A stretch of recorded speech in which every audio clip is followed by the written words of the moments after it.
5. Kali ini kita sudah memasuki tema 6, subtema 3, yaitu pengalamanku di tempat bermain. Kita hari ini akan belajar muatan pelajaran PPKN.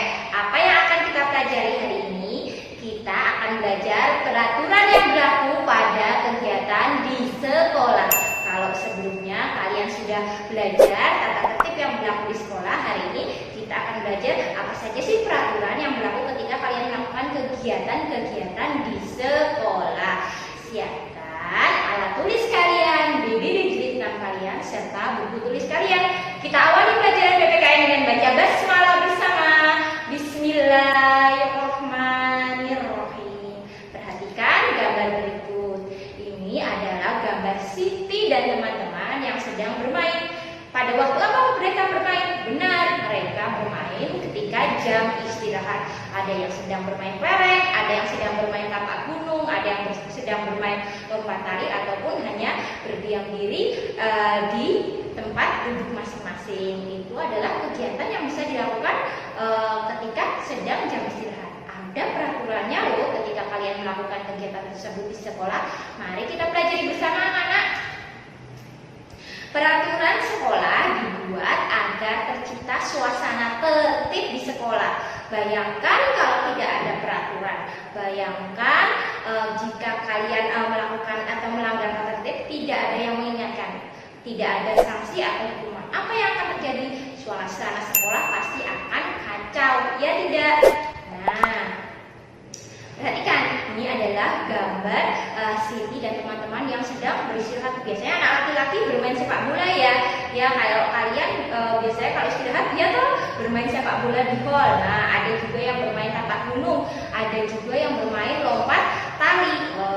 Kalau di beberapa di sekolah, termasuk sekolah negeri, biasanya terdapat kantin. Kantin adalah tempat kalian bisa membeli makanan ketika jam istirahat.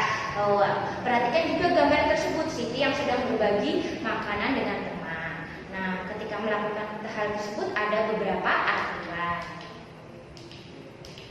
Nah, yang pertama peraturan ketika mengikuti kalian permainan di sekolah. Yang pertama, kalian harus jujur dan bermain tidak curang, baik itu bermain lompat tali, tapak gunung, kelereng, sepak bola. Kalian harus jujur dan tidak bermain curang.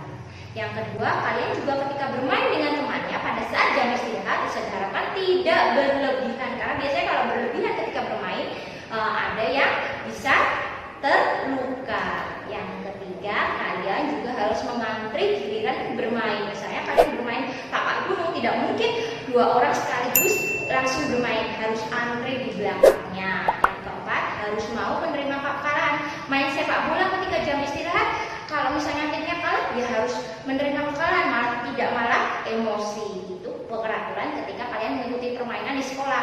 Permainan di sekolah biasanya bisa kamu lakukan ketika jam istirahat. Yang kedua, peraturan ketika jam istirahat. Misalnya kalian istirahatnya 2 kali kan, kalau di SD kita ada ketika jam makan snack maupun jam makan siang.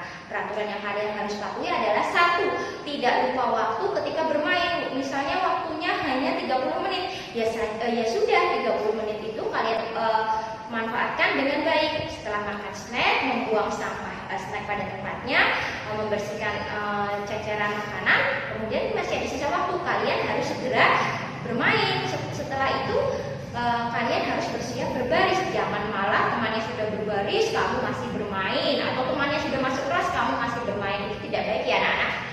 Yang kedua, kalian tidak bermain berlebihan ketika istirahat. Banyak kejadian kalau awalnya bercanda, tapi apabila biasanya anak laki-laki ya dorong-dorongan karena mainnya berlebihan pakai tenaga, akhirnya ada yang terluka. Yang ketiga, tidak makan dan minum sambil berdiri. Itu peraturan di sekolah kita ya. Ustazah harap kalian nanti walaupun sudah lulus, hal itu selalu diingat, karena makan dengan tangan kanan, makan dan minum juga diusahakan dengan duduk. Yang keempat, kalian harus bermain di luar ruang kelas, tidak hanya bermain. Ustazah harapkan ketika istirahat makan juga makannya di luar kelas. Biar apa? Biar ceceran makanan tidak tertinggal di kelas. Biasanya apalagi kalau misalnya snack kalian makannya telur. Wah, bayangkan kalau kalian makan dalam kelas, bau gelas akan terasa manis.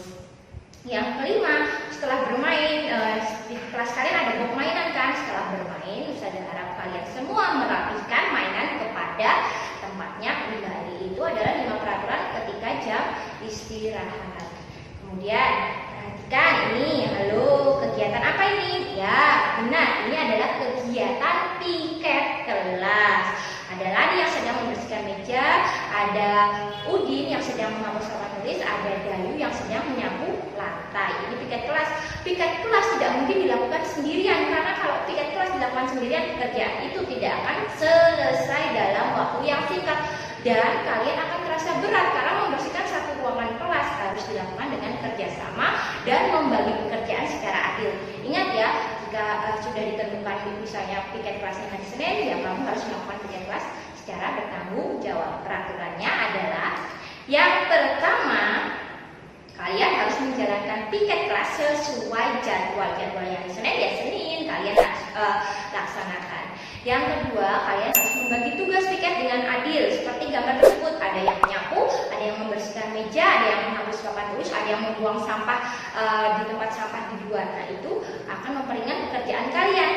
Yang ketiga, kalian harus bekerja sama dengan teman ketika piket. Bayangkan hanya sendirian seperti tadi saja bilang, pekerjaan itu akan lama selesai dan kalian juga akan lama pulangnya. Kemudian, nah ini adalah kegiatan ketika kalian belajar kelompok. Belajar tidak hanya individu di bangku masing-masing, tetapi juga kalian pernah merasakan belajar kelompok, belajar bersama-sama yang diikuti oleh lebih dari 3 orang untuk menyelesaikan tugas dari gurumu. Nah, ketika belajar kelompok ada beberapa peraturan yang harus kalian patuhi. Yang pertama adalah mendengarkan teman menyampaikan pendapat.